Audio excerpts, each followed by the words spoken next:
Hello everyone.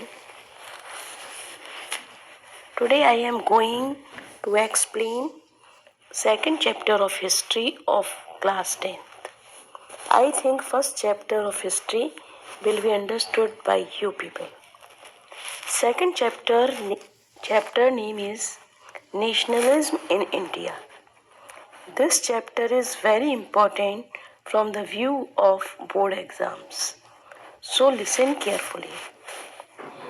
As you have seen, modern nationalism in Europe came to be associated with the formation of nation state और लोगों में किस तरह का change हुआ, उनकी आइडेंटिटी किस तरह चेंज हुई, किस तरह से सब्जेक्ट मीन्स प्रजा से बदल कर वो सिटीजन बने, किस तरह से वो सब्जेक्ट से चेंज होकर सिटीजन बने। इंडिया में भी growth of modern nationalism connected with anti colonial movement से, इंडिया में जो मॉडर्न नेशनलिज्म थी ये इंटरकनेक्टेड थी कॉलोनियल मूवमेंट से। लोगों ने अपनी पहचान बनाने के लिए कॉलोनियल रूलर से स्ट्रगल करना शुरू किया। कॉलोनियल गवर्नमेंट ने किस तरह लोगों को परेशान किया, सेपरेटली, और यही सेपरेटेड लोग मिलकर एक हो गए। Each class and each group felt the affect of colonialism differently. उनके एक्सपीरियंस भी डिफरेंट थे और स्वराज का मीनिंग भी उनके लिए अलग था।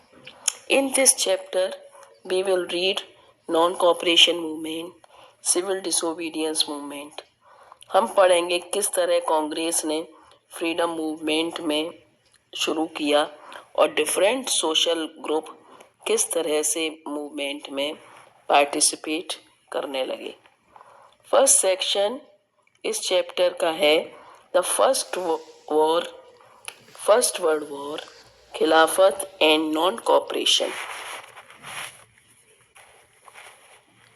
फर्स्ट वर्ल्ड वॉर जो कि 1914 से 1918 तक चला, फर्स्ट वर्ल्ड वॉर ने एक ऐसी पॉलिटिकल और इकोनॉमिक सिचुएशन क्रिएट की जिसके कारण डिफेंस एक्सपेंडिचर बढ़ गया, जिसके कारण टैक्सेस बढ़ा दिए गए और कस्टम ड्यूटीज बढ़ा दी गई। इनकम टैक्स पहली बार इंट्रोड्यूस किया गया। वॉर के दौरान चीज़ों की कीमतें डबल हो गई। विलेजर्स को भी फोर्सफुली रिक्रूट किया जाने लगा आर्मी में। सब तरफ असंतोष फैल गया। इस दौरान 1918, 1919 और 1920 और 21 में इंडिया के बहुत से पार्ट में हार्वेस्ट मीन्स फसलें खराब हो गई, जिसके कारण फूड शॉर्टेज का भी सामना करना पड़ा, जिसका साथ दिया इन्फ्लुएंजा ने, जो एक एपिडेमिक है और बहुत से लोग उसके मर गए।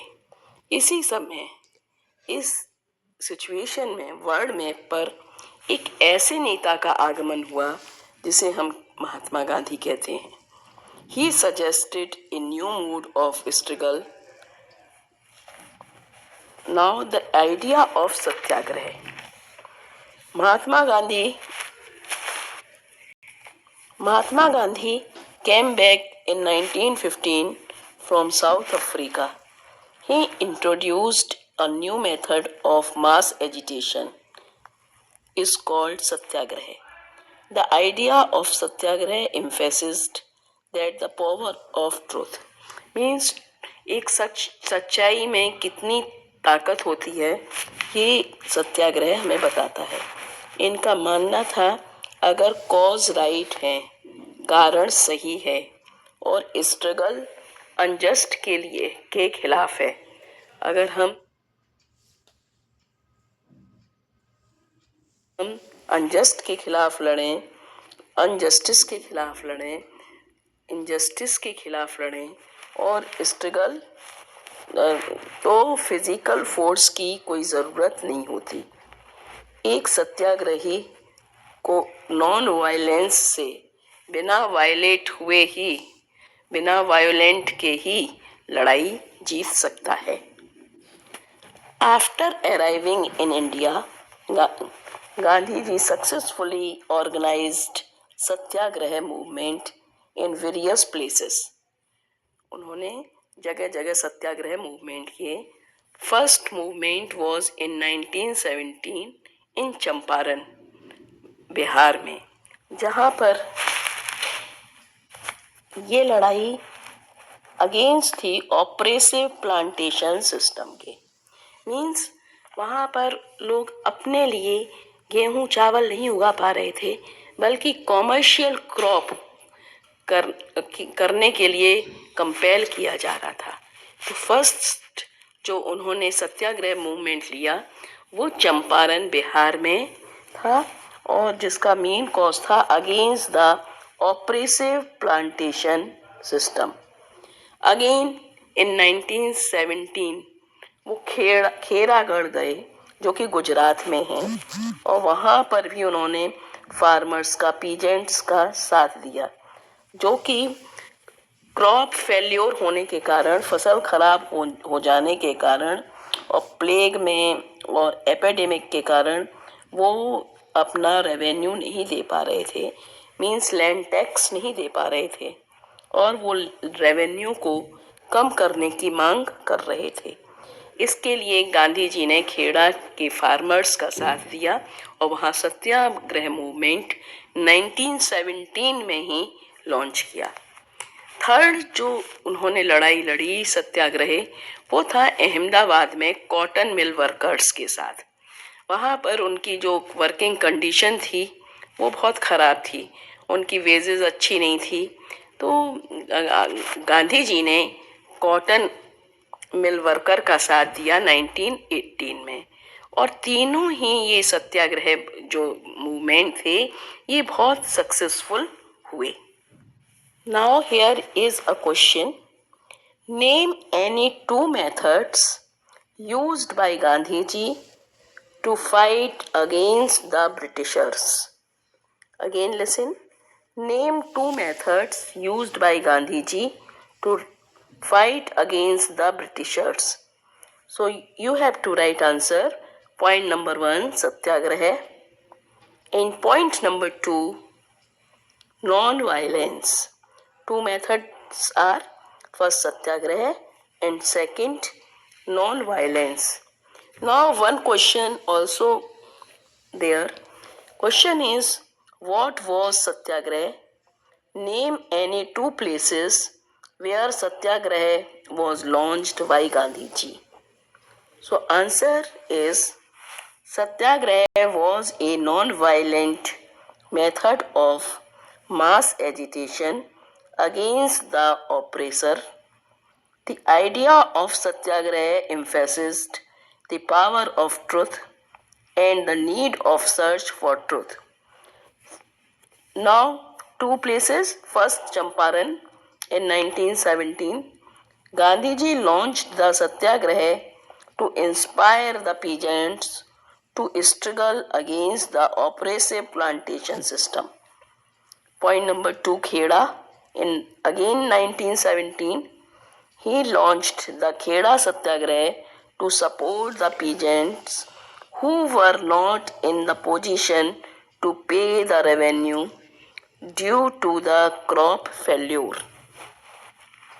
जब ये तीनों मूवमेंट सफल हो गए, सक्सेसफुल हो गए, तो गांधी जी इससे बहुत उत्साहित हुए, खुश हो गए। तो गांधी जी ने 1919 में डिसाइड किया एक नेशनल वाइड, पूरी कंट्री वाइड मूवमेंट स्टार्ट करने का। 1919 में एक काम और हुआ, that was Rowlatt act. Rowlatt act जो बहुत ही जल्दी में इंपीरियल लेजिस्लेटिव, मतलब ब्रिटेन की लेजिस्लेटिव में पास हुआ था। It gave the government enormous power to repress political activities and allowed detention of political prisoners without trial for 2 years. इसने ब्रिटिश गवर्नमेंट को ये पावर दी थी कि अगर कोई इंडियन पॉलिटिकल एक्टिविटी में लिप्त है, पॉलिटिकल एक्टिविटीज में है, तो आप बिना उसे बताएं, मतलब बिना उसे कॉज बताएं 2 साल तक के लिए जेल में रख सकते हैं। इस एक्ट को हम नो वकील, नो दलील, नो अपील एक्ट भी कहते हैं। महात्मा गांधी इस एक्ट को अनजस्ट बताते थे और इसके लिए उन्होंने एक नेशन वाइज हड़ताल 6 अप्रैल को स्टार्ट की। जगह जगह रैली हुई और 13 अप्रैल को एक जलियांवाला बाग, जो कि अमृतसर पंजाब में है, वहां पर मीटिंग करने के लिए लोगों को बुलाया। उसी समय 13 अप्रैल को बैसाखी का मेला भी मनाया जाता है। तो बहुत से लोग जिन्हें ये नहीं मालूम था उस समय कंट्री में मार्शल लॉ लगा हुआ है, वो लोग उस मेले को सेलिब्रेट करने के लिए और कुछ लोग गांधी जी को सुनने के लिए जलियांवाला बाग पहुंचे। वहां उस समय जनरल ओडायर आया और उसने सारे एग्जिट पॉइंट उस बाग के जो थे बंद करे और वहां पर फायरिंग करवा दी, जिसके कारण बहुत सारे लोग मर गए। वहां पर एक वेल था, कुआं था, जिसमें बहुत से लोग डूब गए, कूद गए, सूखा कुआं था, बहुत से लोग मर गए। Now again one question, why did Gandhi ji decide to launch a nationwide satyagraha against the proposed Rowlatt Act 1919? Explain any 3 reasons. Answer is, the Rowlatt Act was hurriedly passed despite the united opposition of Indian members of Imperial Legislative Council. Point number 2, the basic object of the act was to repress political activities of the Indian.